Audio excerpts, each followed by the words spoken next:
So I thought it was well overdue that I spotlight this devilishly good, underrated favorite of mine, the supernatural horror thriller by the name of Warlock.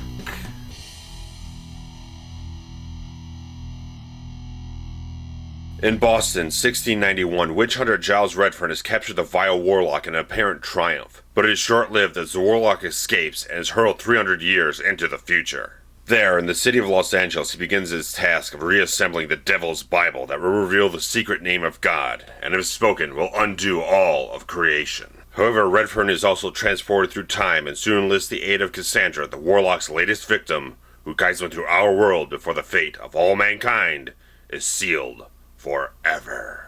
So Warlock was produced in 1988 on a budget of $7 million by New World Pictures, directed by Steve Miner, who did Friday the 13th Parts 2 and 3, and from a script from David Twohy, who you know from Pitch Black, and has done a lot of great work over the years.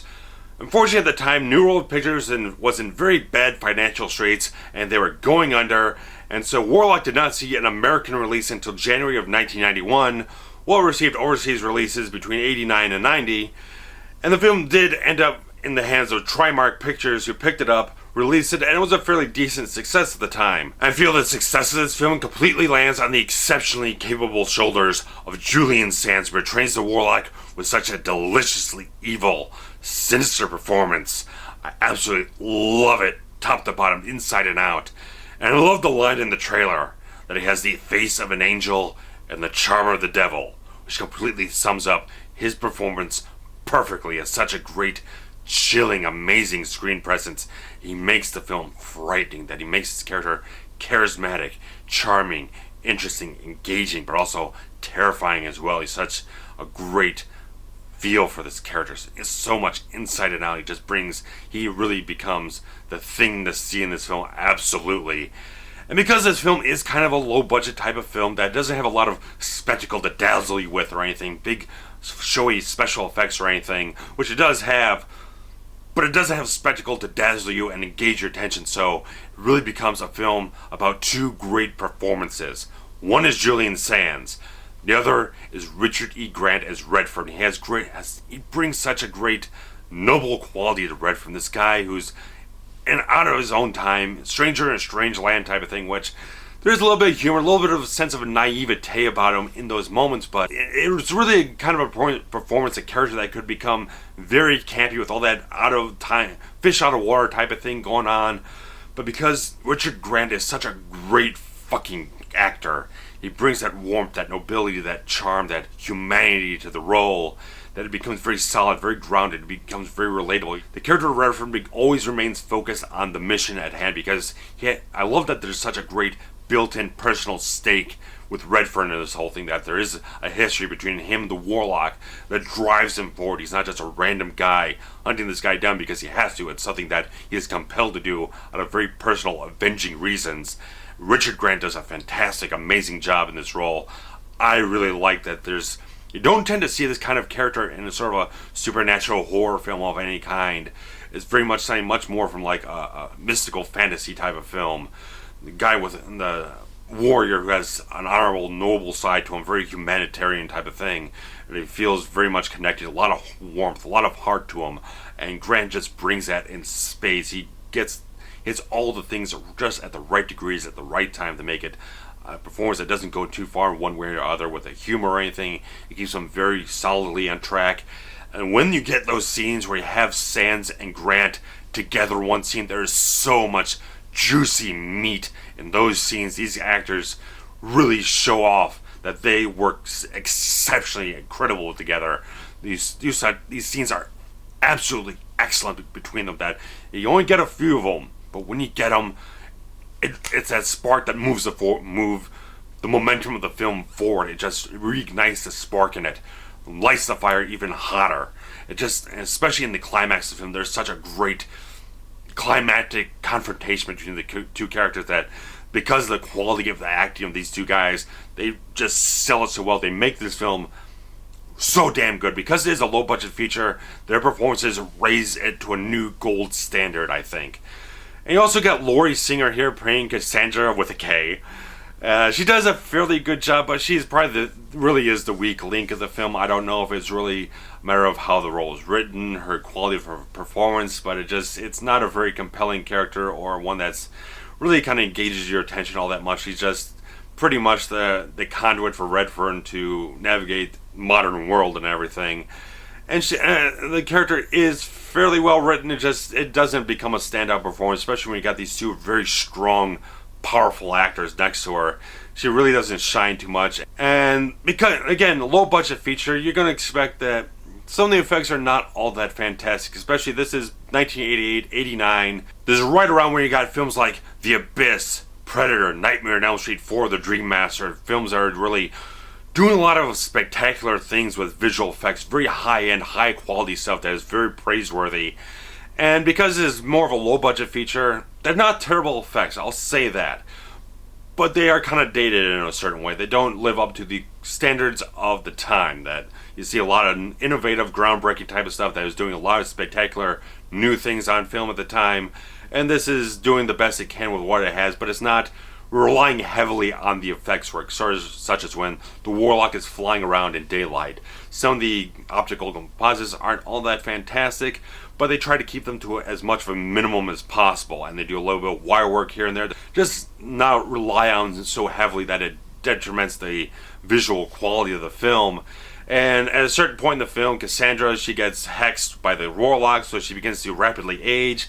And the makeup on Laurie Singer is not all that convincing. It's really not all that fantastic. It leaves a lot to be desired in a certain way. And there's some rotoscoped animation effects for some of the fire and magic that the Warlock shoots out, which, for a nostalgic type of person, for me, someone who grew up with these types of films, I find the charm in it. But obviously for a modern audience, I think they would probably desire something a little bit more of a digital effect that could do the same job with a little bit higher grade quality to it, a little bit more substance and flash to it and whatnot. But for someone who grew up on films of this type, I very much appreciate that. And with the story of this film, you could kind of people have made allegories to the Terminator, that these two warriors from another time come to our modern time, and it all kind of swirls around this one woman, and the two warriors are trying to battle each other to destroy one another, all that kind of stuff. So there's slight allegories there and whatnot, But it really comes down to the quality of the characters of Redfern and the Warlock really motivate the momentum of the film forward. They really drive forward the action, the plot, the emotion of the whole piece. And Steve Miner does do a very good job directing the film. It looks very, very good in certain sequences. The cinematography looks very good. There's some moody, atmospheric moments in the film that really kind of enhance the presence of the Warlock. And Steve Miner does do a good job. He doesn't have all the blood and guts and gore and everything that he had with the Friday the 13th films, but he shows a very solid direction style here, that he institutes some suspense and tension where need be in the film, and he executes it very, very well, and he intensifies things at the right moments to really raise the film up to the next level of energy, of panic, of urgency and everything. He does a very good job of that. He shows that he's a very solid director in this case. And David Twohy's screenplay really shows a bit of a rough early style to what we're much more accustomed to from him today, from stuff like Pitch Black, Chronicles, Riddick, and all that kind of stuff. And the guy also co-wrote The Fugitive, so this guy has done very strong work throughout his career, and this really is a good first indication that he had a very strong handle on these kind of genre pictures. And I always thought that if David Twohy ever did want to make a remake of Warlock, directed himself, I would be absolutely completely for it all the way through. But moving on, there are a couple other notable names in this film that worked on it, such as Jerry Goldsmith. Obviously, he's the composer of the film. He did a great, marvelous, haunting job in certain places in this film. One of my favorite composers ever, absolutely. And Tom Woodruff Jr., who did a lot of the creature effects on the Alien sequels and a lot of other great stuff. He does some of the special makeup effects on this film.